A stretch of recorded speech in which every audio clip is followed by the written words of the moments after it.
صل على محمد مع من الشمل ما تفرق يا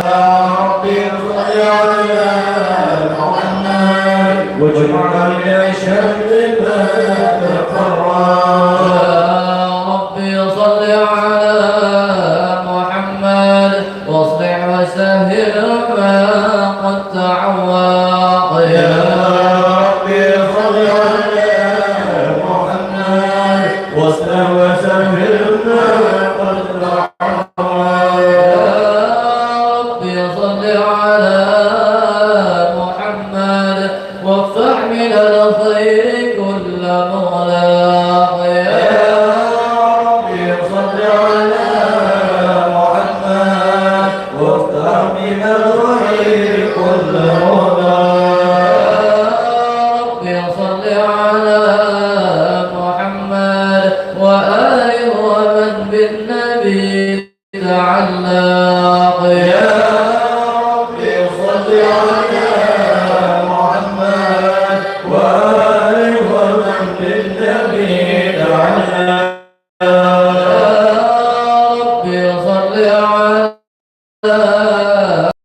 محمد وآله ومن للحبيب عشاق يا ربي صل على محمد وآله ومن للحبيب عشاق يا ربي صل على محمد ومن بحبل النبي توثق يا ربي صل على محمد ومن بحبل النبي توثق يا ربي صل على محمد يا ربي صل عليه وسلم يا ربي صل على محمد يا ربي صل عليه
عليكم بالمؤمنين رؤوف رحيم فإن تولوا فقل حسبي الله لا إله إلا هو عليه توكلت وهو رب العرش العظيم إن الله وملائكته يصلون على النبي يا أيها الذين آمنوا صلوا عليه وسلموا تسليما اللهم صل وسلم وعلى آله بسم الله الرحمن الرحيم الحمد لله القوي سلطانه الواضح برهانه المبسوط في الوجود كرمه وإحسانه تعالى مجده وعظم شانه خلق الخلق الحكمة وضوى عليها علمه وبسط لهم من فائض المنة ما جرت به في أقداره القسمة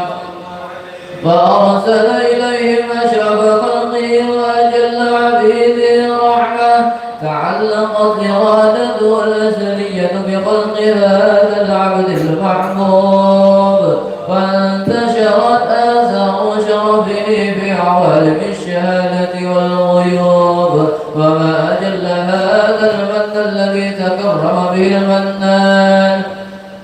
وما أعظم هذا الفضل الذي برز من حضرة الإحسان صورة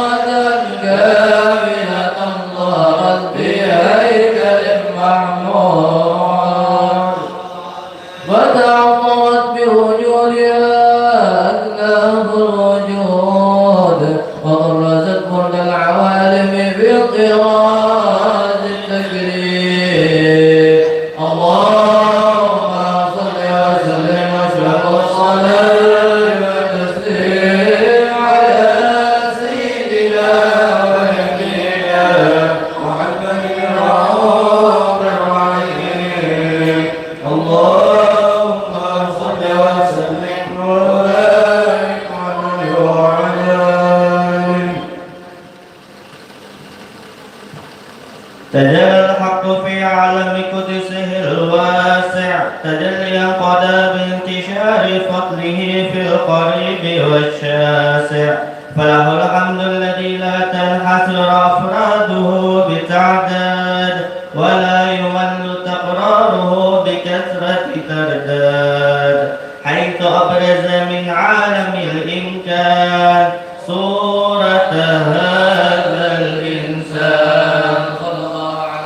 ليتشرق بوجوده الثقلان وتنتشر أسراره في الأكوان فما من سر اتصل به قلب منيب إلا من سوابق فضل الله على هذا الحبيب يا لقلب سروره قد توالى بحبيب عم الأنام نوالا جل من شرف الوجود بنور ومر القول بهجة وجمالا قد ترقى في الحسن أعلى مقام وتناهى في مجده وتعالى لا حدث العيون فيما اجتلته بشرا كاملا يجيح الضلالا صلى الله عليه وهو من فوق علم ما قد رأت رفعة في شؤونه وكمالا فسبحان الذي أبرز من حضرة الامتنان ما يعزز عن وصفه اللسان ويحار في تعقل معانيه الجنان انتشر منه في العالم البطون والزور ما ملأ الوجود الخلق نور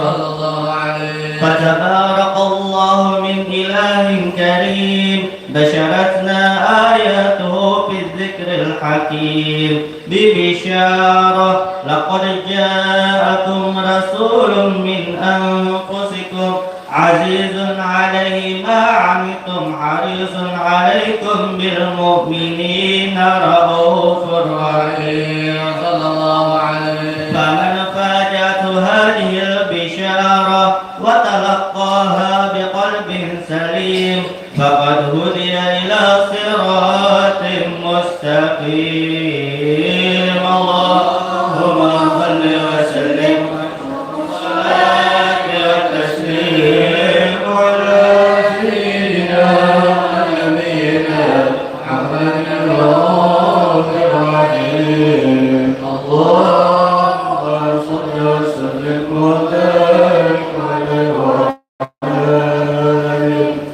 النبي صلوا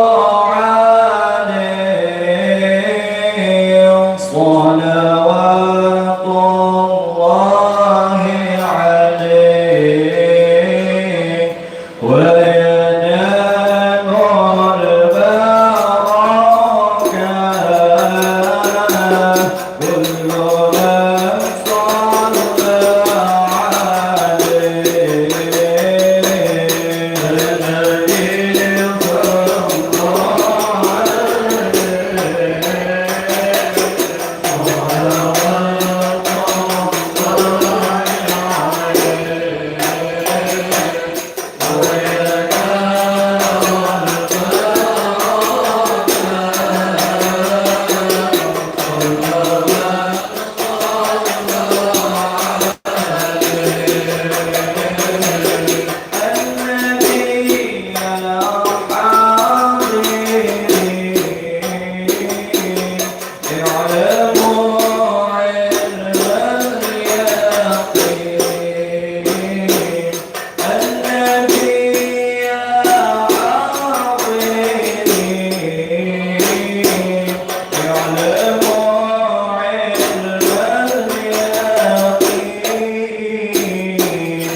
لا نضعف بها اللسان عما ضمنه الجنان من التصديق بها والعدعان تثبت بها بالحضور من الإيمان كواعده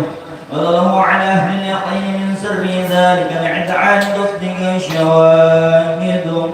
وأشهد أن سيدنا محمد العبد الصادق في كونه وفعله والمبلغ عن الله ما أمر بتبليغ لخلقه من فرضه ونفله عبد رسول الله للعالمين بشيرا ونذيرا وبلغ الرسالة وأدى الأمانة وهدى الله من أمة بشرا كثيرا كان من ظلمة الدهر متبصرين سراجا وقمرا منيرا فما أعظمها من منة تقرب الله على البشر وما أوساها من نعمة انتشر سره في البحر والبر اللهم صل وسلم على الصلاة وأجمع وأزكى التحية أوساعها على هذا العبد الذي وفى لحق العبودية وبرد فيها لخلق الكمال وقام بحق الربوبية وعدل خدمة الله وأقبل عليه غاية الإقبال وهذا يتصل بها روح المصلي عليه به صلاة يتصل بها روح المصلي عليه به صلاة يتصل بها روح المصلي عليه به وينبسط في قلبه نور يسرد عن كله وحبه ويقدر بعناية الله في حزبه وعلى آله نرسل الدرب وصحبة البلد بقربه ولكي يعطل مشرب الأصفر يده وحبه ما عطر الأقوال من يشرب ذكراهم نسير اللهم صل وسلم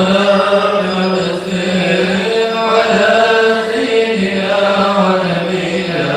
محمد الرؤوف الرحيم اللهم صل وسلم وبارك عليه وعلى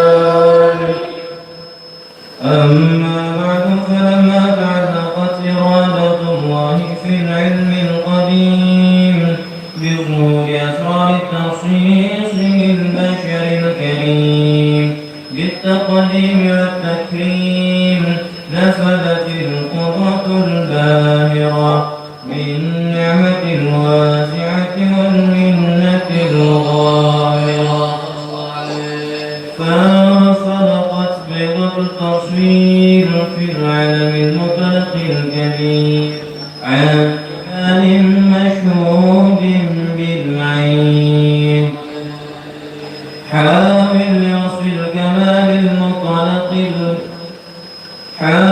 لوصف الكمال المطلق والحسن التام والزين فتنقل ذلك الجمال الميمون في الأصلاب الكريمة والبطون فما من صلب ضم إلا وتمت عليه من الله النعمة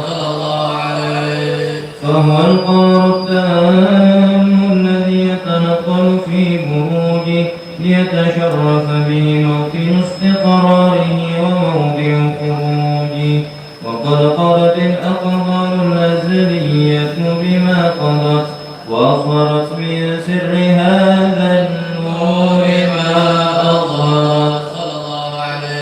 وخصصت به من خصصت فكان مستقره في الأصلاب الفاخرة والأرحام الشريفة الطاهرة حتى برز في عالم الشهادة بشرا ذاك البشر ونورا حير الأفكار ظهوره وجهر فتعلقت همة الراقب لهذه الحروف بأن يرقم في هذا القرطاس ما هو لديه من عجائب ذلك النور معروف